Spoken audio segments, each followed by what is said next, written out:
तो भाई आज का हमारा टॉपिक है बैसिडियोमाइसिटीज।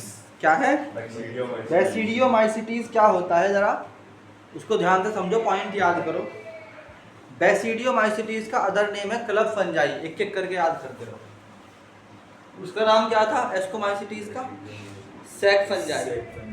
याद ही नहीं होगा किसी के भी भाई, ये तो दिक्कत है। आप थोड़ा सा अगर बच्चे जो है मेहनत कर ले तो बैसिडियोमाइसिटीज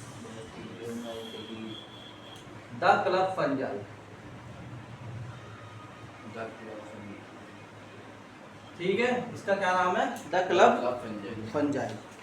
तो क्लब फंजाई क्यों कहते हैं इसको? Basidiomycetes are the most advanced and most commonly seen fungi as their fructification are often large and conspicuous, just like mushroom, toadstools, puff balls and bracket fungi। यानी ये इतनी इंपॉर्टेंट क्यों हैं? एक तो ये सबसे ज़्यादा एडवांस्ड है। तो अगर तुमसे कोई पूछता है आज के बाद कि which is the most advanced fungi, then you will say that it is the basidiomycetes और क्लब फंजाई। समझ में आई कि नहीं आई बात? चलो,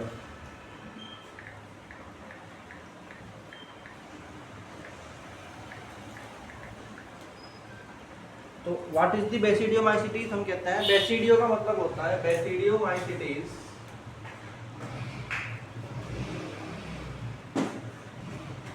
इसका जो नाम बना है वो किससे बना है? बेसिडियो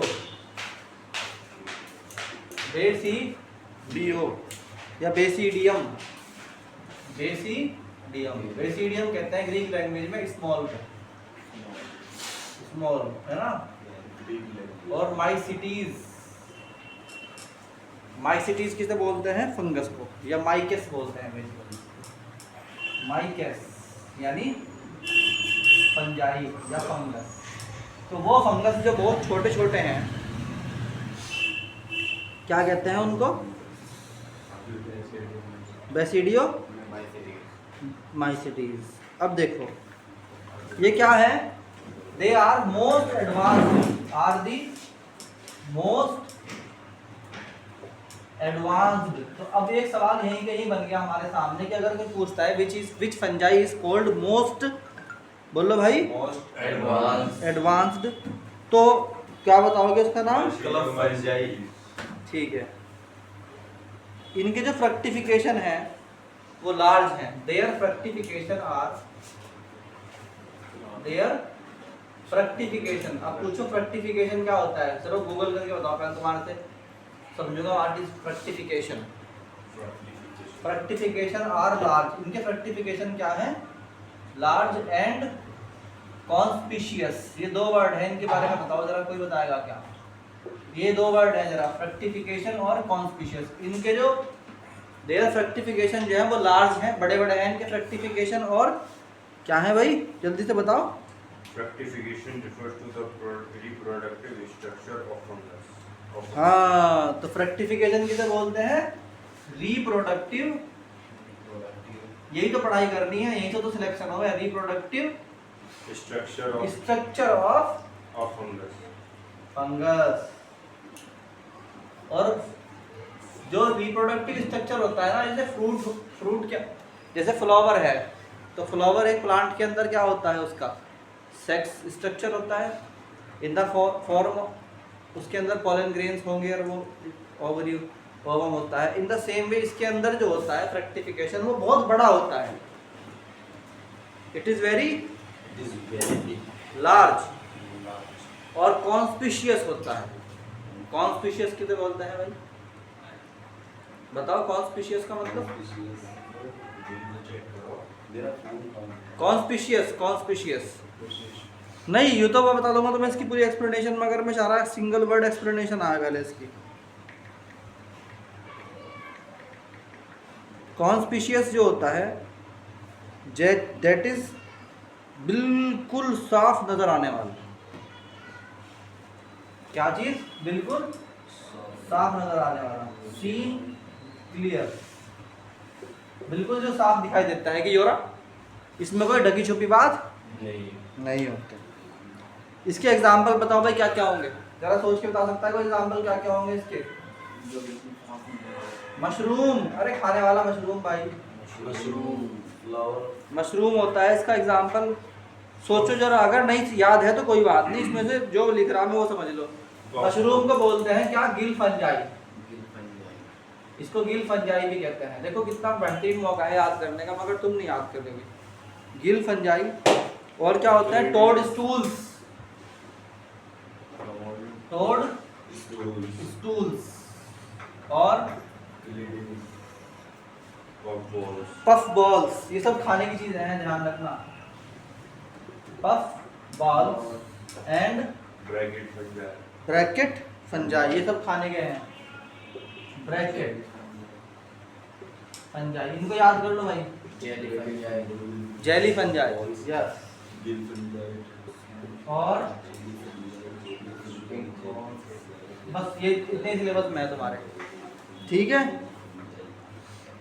इसमें लगभग 25,000 नंबर 2 में है। इसमें it contain about contain about it contain about 25,000 fungi, species. इसमें कितनी स्पीशीज आती है? लगभग 25,000 स्पीशीज होती हैं इसके अंदर, Yes. फंगस के अंदर।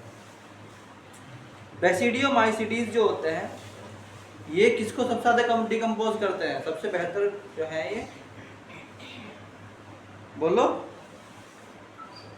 सबसे बेहतरीन डिकम्पोजर है किसके? जल्दी बताओ। They are best decomposer of, सुनो ध्यान से, they are best decomposer of, they are best decomposer of, किसके डिकम्पोजर है ये?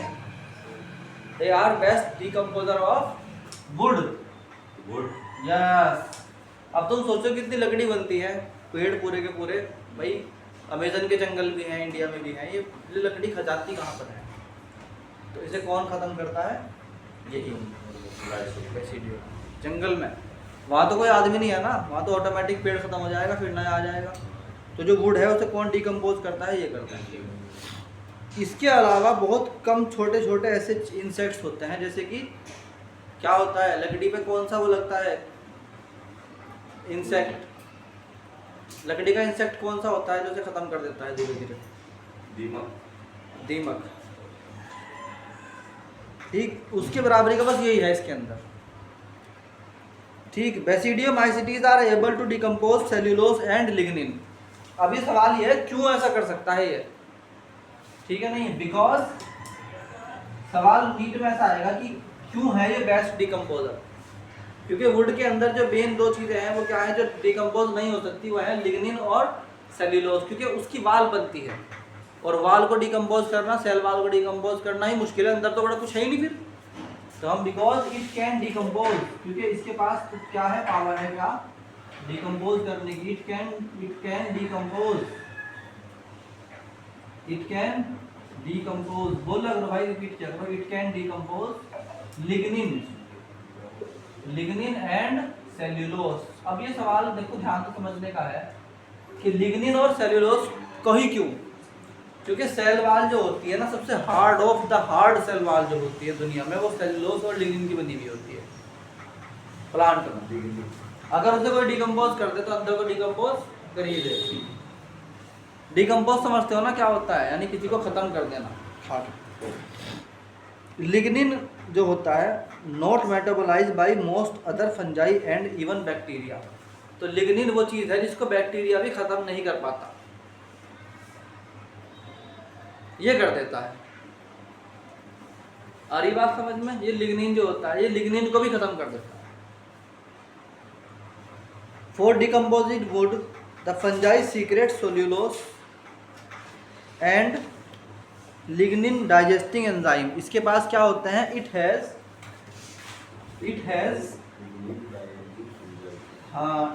Lignin and cellulose digestive enzymes. इसमें क्योंकि डाइजेस्टिव एंजाइम्स होते हैं जो दोनों के लिए हो। देखो तुम जिस चीज़ को डाइजेस्ट नहीं कर पाते, तुम क्यों नहीं कर सकते लकड़ी को डाइजेस्ट अगर खा लोगे? Because your body does not have the lignin and cellulose digestive enzymes. हमारी बॉडी के लिए जो वही चीज हम कभी कभी क्या होता है, तुमने गलती से कोई इंसेक्ट खा लिया, ठीक है नहीं है, हैं? कोई इंसेक्ट खा लिया, नहीं वो तो वैसी चीज़ है, चलो वो तो डाइजेस्टेबल है। कोई जो उड़ने वाले जानवर होते हैं वो कभी कभी तला हुआ जो खाना होता है उसमें गिर जाता है, वो खा लिया तो वहीं उल्टी हो जाएगी, उसकी वोमिटिंग होनी शुरू हो जाएगी, because our liver give the signal that I can not digest this material. So it क्या होता है, वोमिटिंग स्टार्ट हो जाती है। और अगर वो फाइनली अंदर पहुंच जाए तो क्या होता है फिर वो अंदर से दवाइयों से ठीक करना पड़ता है, इन्फेक्शन हो जाता है। हमारे लिए हमारे बॉडी में जो प्रॉब्लम है वो किस चीज़ की है, because we can not digest many things. For example घास होता है, तो घास के अंदर एक खास एलिमेंट होता है जो तुम्हारे सिलेबस में आएगा, उसका जो डाइजेस्टिव एंजाइम है it is in the guts of ruminant animal. बकरी, गोट हो गई, काउज हो गई, इनके अंदर क्या होता है, एक खास एंजाइम होता है जो इस घास के मटेरियल को डाइजेस्ट करने के लिए अवेलेबल है उनके गट्स में, जो तुम्हारे गट्स में नहीं है, मगर यू कैन नॉट। समझ में आई बात? तो तुम्हारे लिए वो मटेरियल, अगर बायोलॉजिकल देखो, मतलब बायोलॉजिकली तुम्हारे लिए कौन सा मटेरियल इरिटेबल नहीं है, बोलो? That your body does not have enzyme, जिसका एंजाइम तुम्हारी बॉडी में नहीं है डाइजेस्ट करने के लिए, वही तुम्हारे लिए क्या है, इनडाइजेस्टेबल है, वो तुम्हारा फूड नहीं है। मगर जो तुम्हारा फूड नहीं है इसका मतलब ये नहीं कि वो किसी और का फूड भी नहीं है। हो सकता है किसी और एनिमल के अंदर उसके डाइजेस्टिव एंजाइम हो। तो हमारी बॉडी में क्या होता है, देखो कुछ चीज़ें ऐसी हैं जो एनिमल के साथ समझनी पड़ेगी तुम्हें, अगर तुम्हें नीट का पेपर देना है तो, है ना, यह समझनी है किसी लेवल पर, कंपटीशन लेवल पे, तो बात समझो। फॉर एग्जाम्पल मंकी है, ठीक, या डॉग है, या ह्यूमन काइंड है, सबके अपने अपने वायरस हैं बॉडी में, यानी हम भी वायरस स्प्रेडर हैं। डंकी का, मंकी, या चलो छोड़ दो, ये है तुम्हारा क्या नाम, डॉग होता है। डॉग के अंदर एक वायरस होता है जो उसको नुकसान नहीं करता मगर हमें करता, हमें जान से मार देगा, रेबीज। तो वो उसी के अंदर नहीं है। ह्यूमन के अंदर भी ऐसा मामला है कि अगर वो उनको काट ले तो वो मर जाएंगे।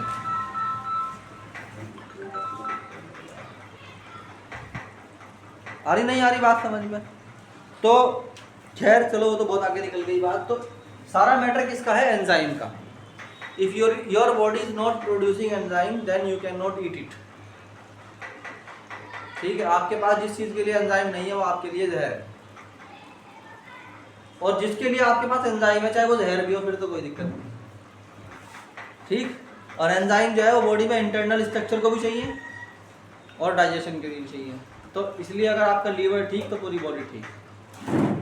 सबसे ज़्यादा मेहनत करो खाने में, किस पे, लीवर पर। आई बात समझ में?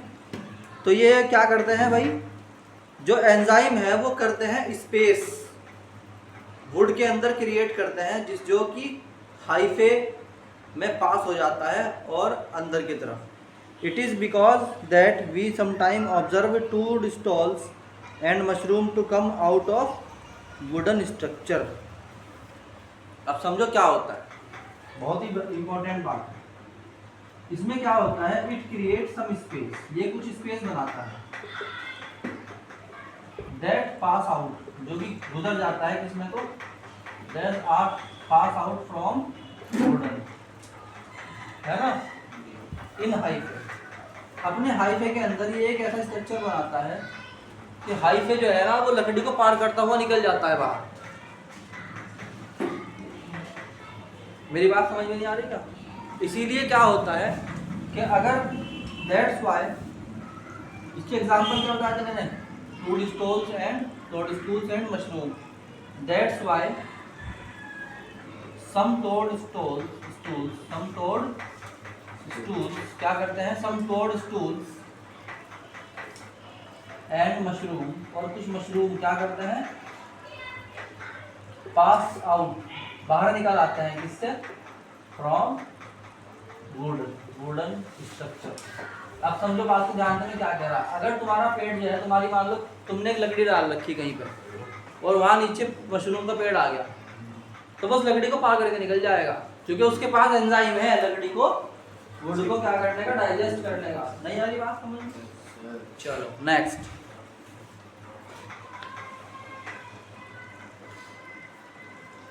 गोनाडर्मा species cause decay of wooden even of standing trees. तो वो कौन सा स्पीशीज है जो खड़ी खड़ी ट्रीज को भी खा जाता है? क्या नाम है उसका? गोनाडर्मा।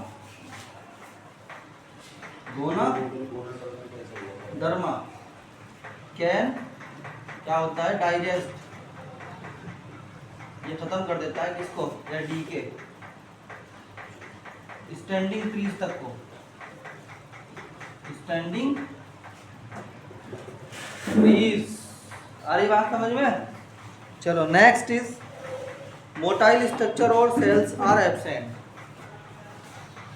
मोटाइल स्ट्रक्चर ऑफ, इसमें कोई structure motile structure of cells absent होता है। नहीं आ रही बात समझ में? इसमें मोटाइल स्ट्रक्चर जो है वो क्या होता है, सेल्स का एब्सेंट होता है। नंबर 5 आ रहा भी है स्पेस तो अगला है इसके अंदर, mycelia are of 2 type, primary and secondary. Mycelia भूल गए, माइसीलियम हाइफे का जो नेटवर्क था यार, हद हो गई बिल्कुल ही। Mycelium are of 2 type, mycelium कितने तरह के होते हैं? माइसीलियम आर ऑफ 2 टाइप, 2 तरह के होते हैं। नंबर 1 प्राइमरी, कौन से भाई? प्राइमरी क्या करते हैं? It has monokaryotic cell, it has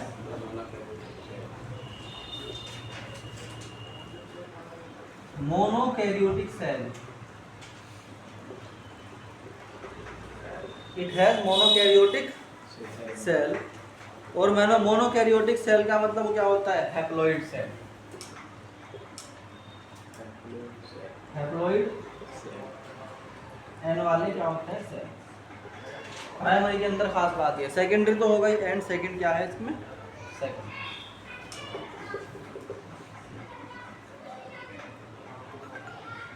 चलो भाई यहां तक का नोट करो। तो next point is 6th point. 6th point क्या कहता है? मोनोकैरियोटिक फेज और primary mycelium are multiply by oidia, conidia like spores and pycnospores. Dikaryotic medium does not multiply by asexual spores. तो ये जो मोनोकैरियोटिक टाइप होता है, मैं मोनोकैरियोटिक टाइप जो होता है, या मोनोकैरियोटिक फेज, जिसको हम बोलते हैं अदर कंडीशन में क्या?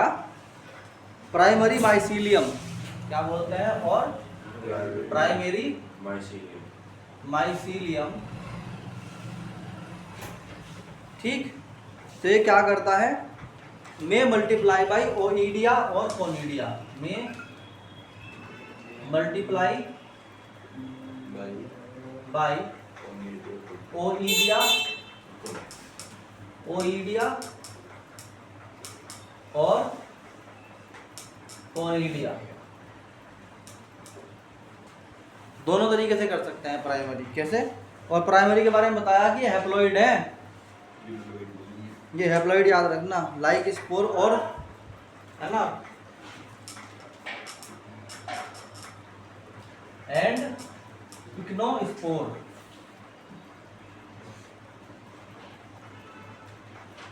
पिक्नोस्पोर्स। ठीक है भाई। अच्छा, जो डाइकैरियोटिक माइसीलियम होता है, जिसके अंदर क्या होते हैं? एक ही सेल के अंदर 2 न्यूक्लियस होते हैं। डाइकैरियोटिक याद आ रहा है क्या थोड़ा बहुत कुछ उनमें से? तो तो डाइकैरियोटिक जो होते हैं वो एसेक्सुअल रिप्रोडक्शन करते ही नहीं हैं, ठीक है नहीं है। दे तो हम कहते हैं dikaryotic mycelium does not show,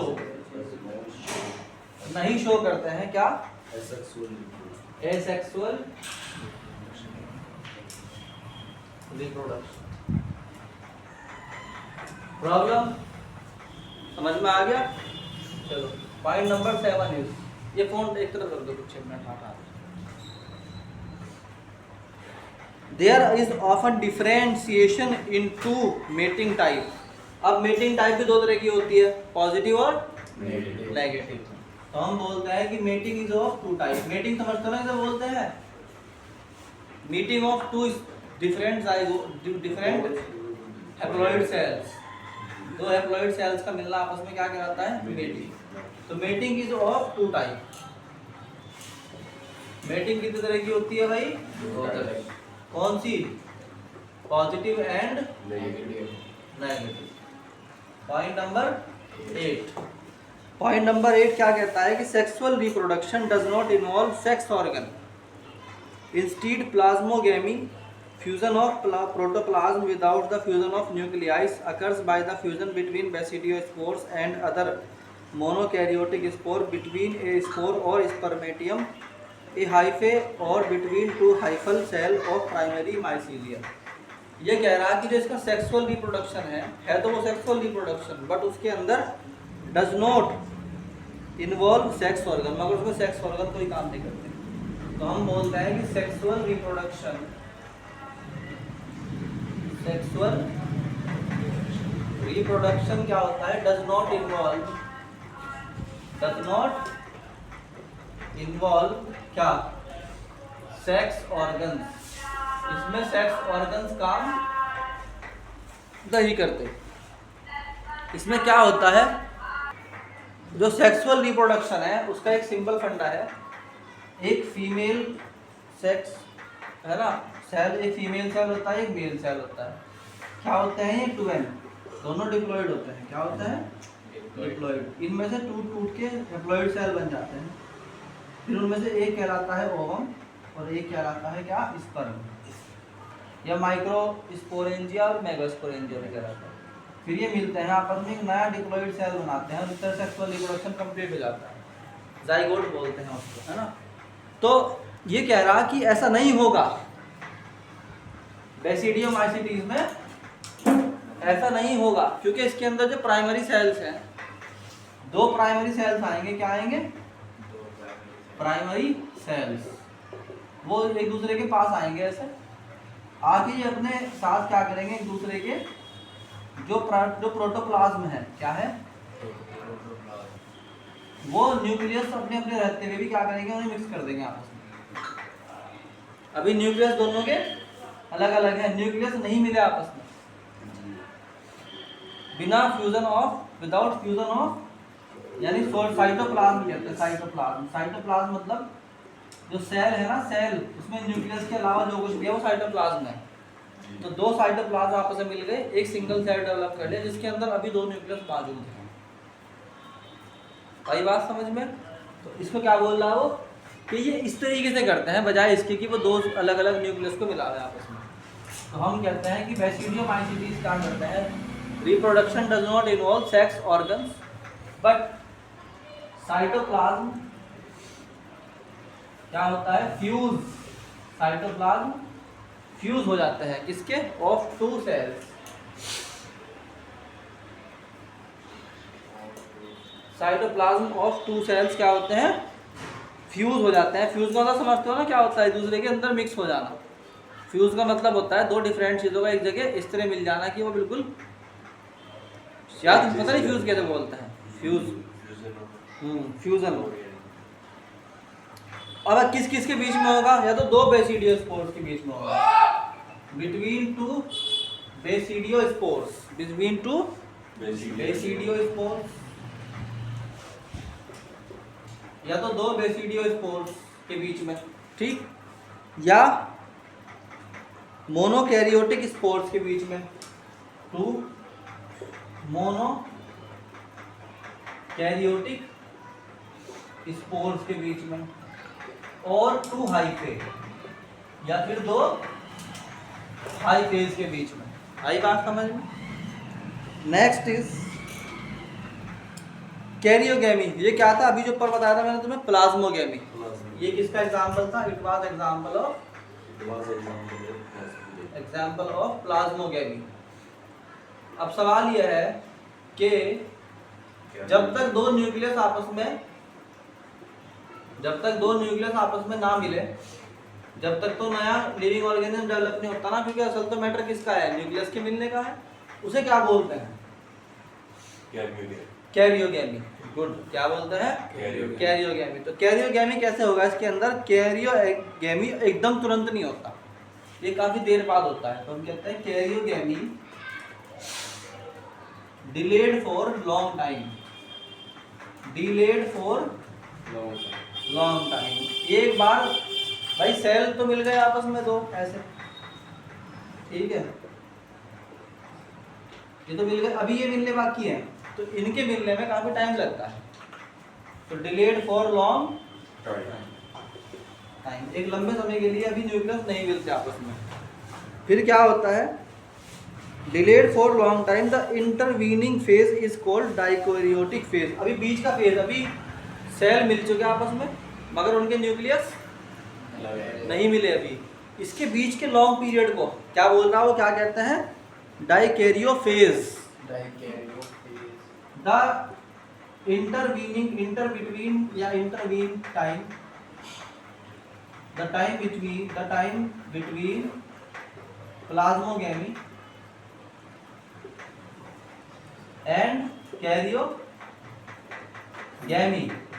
अभी न्यूक्लियस नहीं मिले मगर सेल मिल चुके, ठीक है, नहीं है, क्या कहलाता है? इस कॉल्ड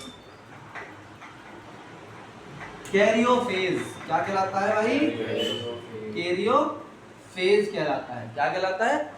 कैरियोफेज, ठीक है, नहीं है, डाइकैरियोफेज कहलाता है, याद कर लो। इसमें नए माइसीलियम जो हैं बनते हैं, जिनको कहा जाता है secondary mycelium. In this phase क्या बनता है? New mycelium. माइसीलियम एक बार और रिवाइज करना क्या था? और हाइफे। Mycelium are produced. इसमें नए माइसीलियम क्या होते हैं भाई? प्रोड्यूस्ड होते हैं, which is called secondary mycelium. Called, उन्हीं को क्या बोलते हैं भाई? Secondary mycelium. क्या कहते हैं उनको? Secondary mycelium. इसमें क्या होता है? n + n = 2n। Point number 10। Point number 10 कहता है कि ये पॉइंट नंबर 9 था। पॉइंट नंबर 10 क्या कहता है कि सेप्टा जो होगा, सेप्टा याद है? सेप्टा बताया था, गन्ने की बोझों का एग्जाम्पल याद कर लो, ये वाला है, याद है? इसमें सेप्टा है, एक सेप्टा, एक सेक्शन, एक सेप्टा है, याद है वो? तो क्या बता रहे हैं हम कि सेप्टा जो होता है, ये secondary mycelium is long lived, it consist of profusely branched septate hyphae. ये सेकेंडरी माइसीलियम जो बना है, ये वाला अब जो बन चुका, इसमें क्या बोलते हैं? Secondary mycelium. Secondary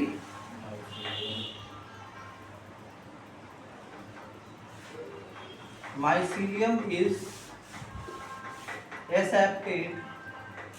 secondary mycelium जो है वो क्या बता रहे हैं? Secondary mycelium live for long time. ये बहुत लंबे समय तक रहता है, फॉर लॉन्ग टाइम, लंबे समय तक रहता है। Secondary mycelium is long lived, है ना, फॉर लॉन्ग टाइम। और इसके अंदर बेसिकली जो है ना, ब्रांच्ड सेप्टेट हाइफे होते हैं। It has branched septate hyphae.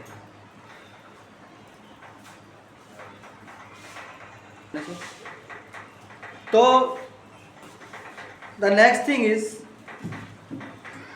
Septa possess dolipore और central pore that are barrel shaped आउटग्रोज।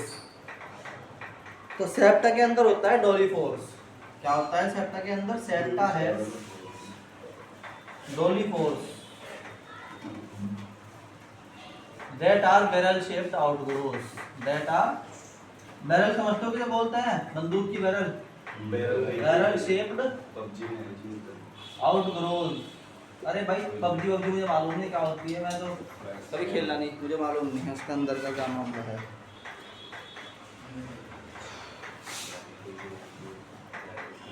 अब सुनो ध्यान से।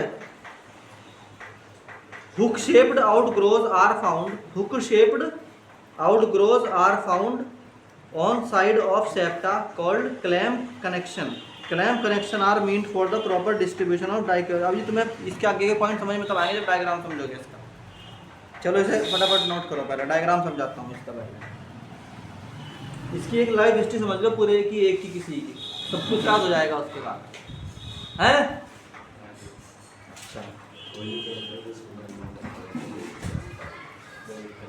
इसमें एक लाइफ साइकिल समझाता हूँ। इसमें लाइफ साइकिल समझाऊंगा ना तो पूरी याद हो जाएगी। लाइफ साइकिल एक समझ लो बस। तुमने 12:30 बजे कहा था ना? 12:30 बजे। तो इसमें यहाँ देखो भाई ध्यान से जरा, इसकी लाइफ स्टाइल समझा। लाइफ साइकिल ये समझा रहा हूँ भाई मैं। लाइफ साइकिल या life history of mushroom. Mushroom कैसे कैसे बनता है वो समझ लो पूरा। इसे डायग्राम को 5 बार बनाना कम से कम, टेस्ट में दूंगा इसे, ठीक?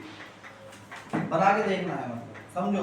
एक डाइकैरियोटिक क्या था भाई? माइसीलियम था। अब तो याद आ जाएगा तुम्हारे माइसीलियम क्या था? नेट टाइप स्ट्रक्चर, ठीक है? That is called mycelium. It is the mycelium of dikaryotic mycelium है। कौन सा है? डाइकैरियोटिक माइसीलियम है तुम्हारा। माइसीलियम तो याद आ गया क्या था? है? डाइकैरियोटिक का मतलब क्या है? इसके एक हाइफे में, ये जो हाइफे है ना, ये हाइफे है इसके, याद आ गया? Hyphae septa. इसका एक ब्रांच को एक क्या बोलते हैं? हाइफे बोलते हैं। और उसके एक सेक्शन को क्या बोलते हैं? हाइफे के एक सेक्शन को। भाई complete network is called mycelium. उसकी एक थ्रेड को हाइफे और उसके अंदर एक सेक्शन को सेप्टा।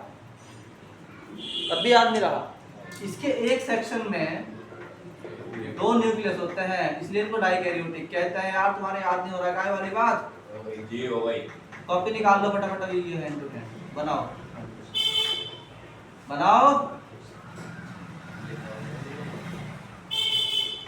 जल्दी से बनाओ। ये लास्ट वो है टॉपिक, अगर बना ले तो ठीक है। कॉपी निकाल लो फटाफट। जो नहीं बनाएगा उसकी छुट्टी नहीं होने की।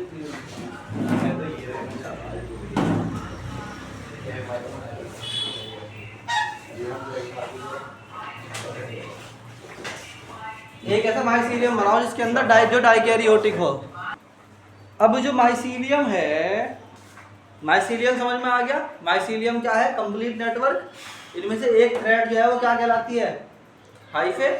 और फिर उसके अंदर एक सेक्शन सेप्टा। क्योंकि सेप्टा क्या है? डाइकैरियोटिक। 2 न्यूक्लियस हैं एक सेप्टा में से, इसको डाइकैरियोटिक माइसीलियम कहा गया। अगर इसमें एक सेप्टा में एक ही न्यूक्लियस होता तो क्या बोलते हैं उसको? अगर एक सेप्टा में एक ही न्यूक्लियस होता तो हम क्या बोलते हैं उसको? Septa mycelium. उसे बोलते हैं मोनोकैरियोटिक माइसीलियम।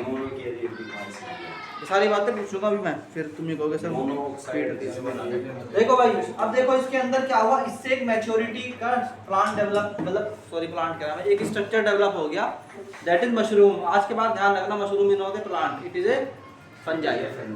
देखो भाई अब सुन लो यार ध्यान से। यहाँ पे क्या होगा? नीचे होती है root like structure that are called mature basidiocarp बन रहा। भाई क्या बन रहा? Mature basidiocarp. छोड़ दो इसको, कोई डायग्राम नहीं बनाएगा जब तक मैं ना कहूँ, ठीक? अब इसमें क्या होता है, एक ऐसे स्ट्रक्चर खड़ा होता है स्टेम लाइक स्ट्रक्चर। इसमें जो बीच का स्ट्रक्चर है, इसमें क्या, इसे क्या बोलते हैं, स्टाइप, STIPE, स्टाइप। क्या बोलते हैं इसको, स्टाइल स्टाइप। स्टाइप के ऊपर होता है एक ऐसे, this is called velum, this is called velum. Velum के ऊपर क्या होता है, it is like a umbrella type structure, this is called mushroom gills. Yes, ये सॉलिड स्ट्रक्चर है, दिस इज कॉल्ड, क्या कहलाते हैं भाई ये, गिल्स। और गिल्स के ऊपर क्या होता है यहाँ, छोटी छोटी गिल्लियां, दिस इज कॉल्ड पाइलस।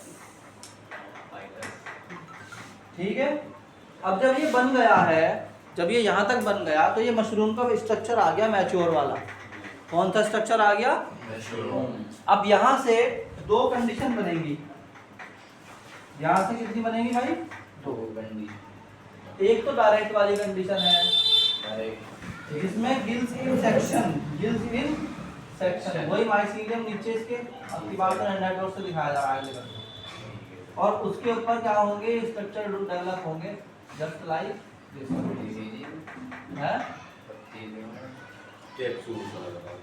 और फिर इनके ऊपर ऐसे स्ट्रक्चर दिखाई देंगे तुम्हें काफी सारे, वही यार इसी के ऊपर तो लगेंगे तुम्हारे स्पोर्ट्स।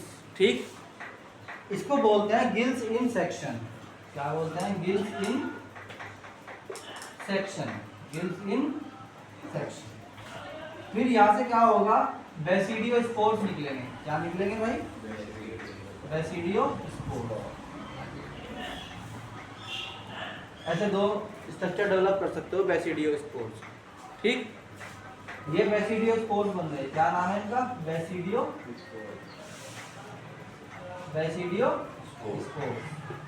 और फिर एक बीच में एक और लाइफ स्टेज आती है, that is called development of basidia. इनकी डेवलपमेंट कैसे हुई वो बता रहा अलग से, कि यहाँ से यहाँ एकदम नहीं हो गया, कुछ स्ट्रक्चर डेवलप होता है। वो बताता है कि पहले एक सिंगुलर स्ट्रक्चर होता है ऐसे, फिर उसके बाद वो यही स्ट्रक्चर में न्यूक्लियस 4 हो जाते हैं 2 की जगह। फिर उसके बाद और बड़ा होगा, वही हाँ 8 वाली कंडीशन, और ये ऐसे फैल जाएगा मामला। और यहाँ बाहर इस तरह के कुछ स्ट्रक्चर निकलेंगे, और फिर फाइनली क्या होगा,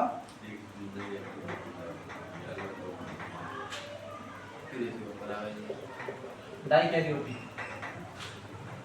नहीं मोनोकैरियोटिक, यहाँ मोनोकैरियोटिक। हाँ, और फिर यहाँ से अब यहाँ पर क्या हो रहा वो बता रहा कि भाई यहाँ तक आने के बाद बेसिडियो स्पोर्स से, बेसिडियो स्पोर्स से बनते हैं क्या, मोनोकैरियोटिक माइसीलियम। क्या बनते हैं, ये क्या है, सेप्टा, ये हाइफे हैं, इनको बोलते हैं क्या, मोनोकैरियोटिक माइसीलिया। मोनोकैरियोटिक, मोनोकैरियोटिक यानी एक न्यूक्लियस वाले, सिंगल न्यूक्लियस वाले क्या है ये, मोनोकैरियोटिक माइसीलियम। बात समझ नहीं आएगा। और फिर इनसे ये आपस में क्या होते हैं, मिल जाते हैं, मिल के क्या बन जाते हैं, डाइकैरियोटिक। और डाइकैरियोटिक बनने के बाद ये ऐसा एक क्या बनाते हैं, नेटवर्क बनाते हैं। तो हम कह सकते हैं कि जब डाइकैरियोटिक माइसीलियम बना, तो डाइकैरियोटिक माइसीलियम से मशरूम का कंप्लीट पेड़ बन गया। फिर उसमें से क्या हुआ, ये डेवलपमेंट होने की वजह से यहाँ पर क्या हुआ, आपका गिल है ना, गिल सेक्शन बन गया। और उसके बाद क्या हुआ, ये बेसिडियो स्पोर बन गए, बेसिडियो स्पोर से मोनोकैरियोटिक माइसीलियम बन गया, और मोनोकैरियोटिक माइसीलियम से फिर डाइकैरियोटिक। और यही साइकिल अगर याद कर लोगे तो पूरा याद हो जाएगा, पूरा का पूरा टॉपिक याद हो जाएगा। ठीक, अब इसके एग्जाम्पल याद कर लो। इसके एग्जाम्पल्स कौन कौन है, मैं बोलता हूँ ना भाई, प्रैक्टिस करो इसकी रोजाना।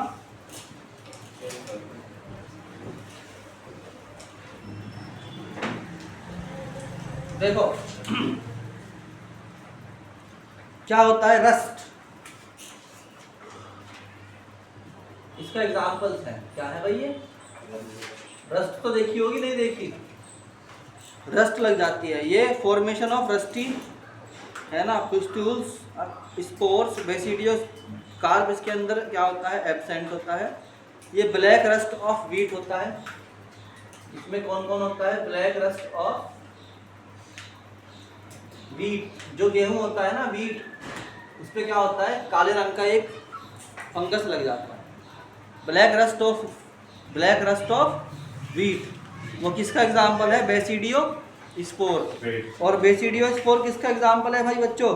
हायर फंजाई का। और हायर फंजाई किसका है? माइसीलियल फंजाई का। और माइसीलियल फंजाई किसका है? बोलो बोलो। सेक्सुअल रिप्रोडक्शन वाले। और सेक्सुअल रिप्रोडक्शन वाले किस में आते हैं? किंगडम फंजाई में। एड्रेस मैंने कहा था बार बार, हर एक का एड्रेस याद करना पड़ेगा, ठीक है। इसके अलावा इसके अंदर क्या होता है? येलो रस्ट ऑफ वीट, इसका नाम क्या है? ब्लैक रस्ट ऑफ वीट का जो है, ब्लैक रस्ट ऑफ वीट है पहला, इसका नाम है ग्रेमिनिस ट्रीटिसाई। पक्सीनिया, इसका नाम याद कर लो, पक्सीनिया ग्रेमिनिस।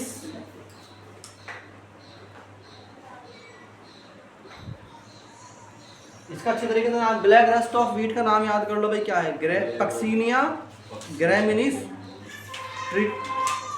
ट्रीटिकाई। हो गया। दूसरा एग्जाम्पल इसका है yellow rust of wheat. Yellow rust of wheat, ये है पक्सीनिया ग्लूमेरम। पक्सीनिया ग्लूमेरम, ठीक है। थर्ड क्या है? Leaf rust of coffee. कहाँ होता है, कहाँ हो जाता है? लीफ रस्ट ऑफ कॉफी, यानी कि कॉफी जो होता है ना, लीफ रस्ट ऑफ कॉफी। ये सब बीमारियां हैं जो फंगस लग जाता है किसमें? पेड़ों में, है ना। लीफ रस्ट ऑफ कॉफी क्या होता है? लीफ रस्ट ऑफ कॉफी, बोलो भाई। लीफ रस्ट ऑफ कॉफी का जो साइंटिफिक नेम है, इट इज हेमिलिया वेस्टेरेट्रिक्स। हेमिलिया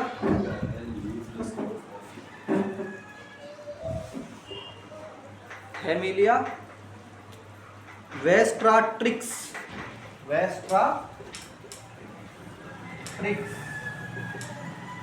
ये क्या है भाई?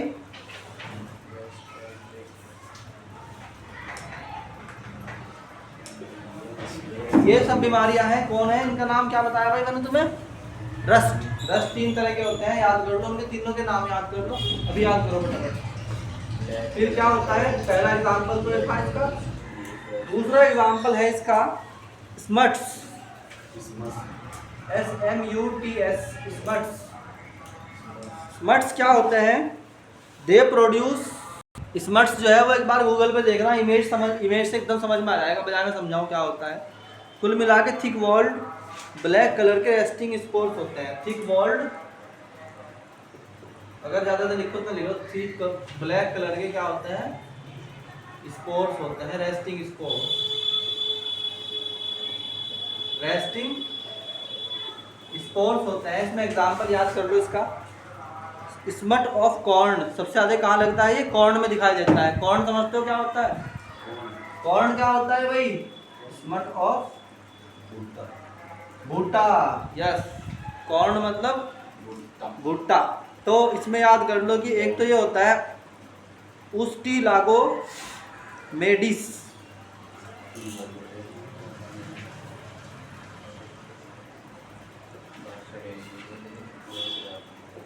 ठीक है। इसका नाम क्या है? Smut of corn. ये भाई साइंटिफिक नेम याद होने चाहिए, वो तुमसे कुछ भी पूछ सकता है नीट में। अगर कहीं से कुछ भी पूछ लिया ना तो मतलब तुम्हारे तो हैं। एक होता है टिलेटिया ट्रीटिकाई, टिलेटिया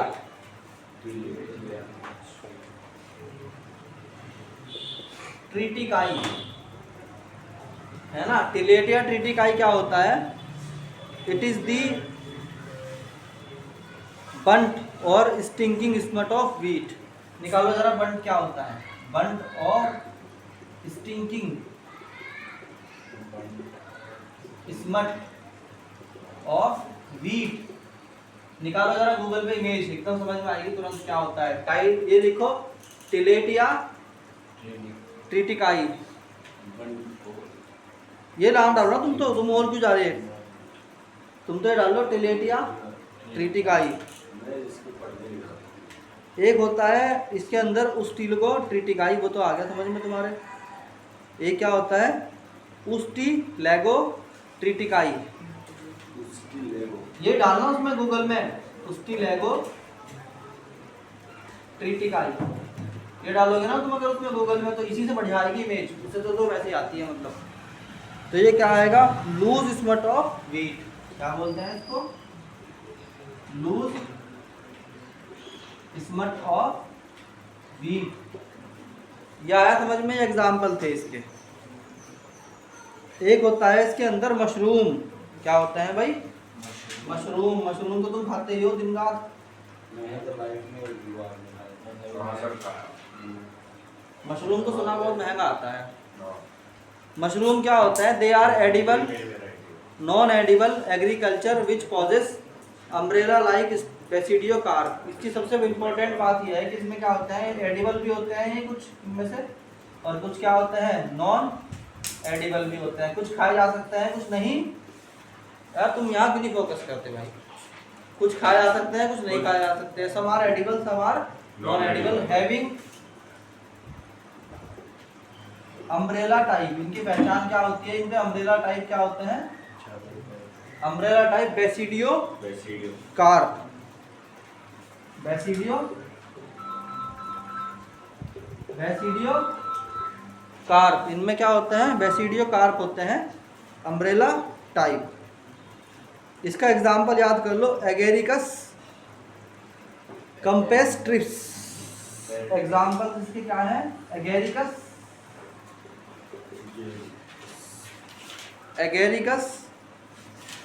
कॉम्पेस्ट्रिस।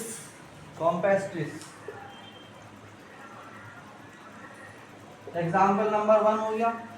और क्या एग्जाम्पल है इसके? एगेरिकस बर्नसेंस।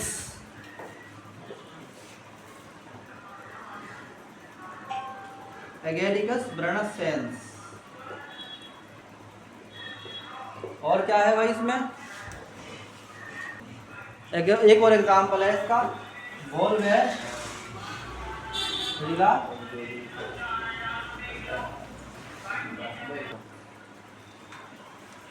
एक एग्जाम्पल है इसका,